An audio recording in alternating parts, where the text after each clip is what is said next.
Noong nakaraang taon, umabot sa humigit na 600,000 turista ang dumayo sa bayan ng Bulinaw. Upang mabigyan ng mas komportabling bakasyon ang mga turista, idinaos ang groundbreaking ng Tourism Culture and Arts Building na proyekto ng Department of Tourism.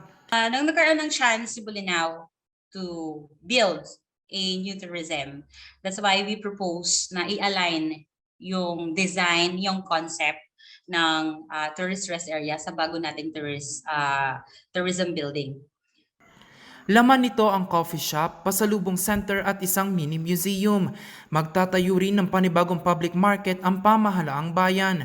Actually po, back-to-back groundbreaking ceremonies yung nangyari ngayong araw. So aside from the tourism building, nag-groundbreaking na din kami sa ipapatayo din nating new public market.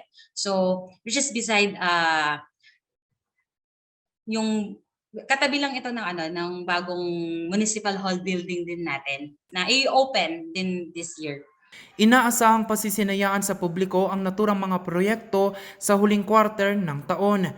Maliban dito, abala na din ang bayan para sa pagdiriwang ng Mangunguna Festival na idaraos sa Abril. Jose Robert Inventor para sa Luzon Headlines.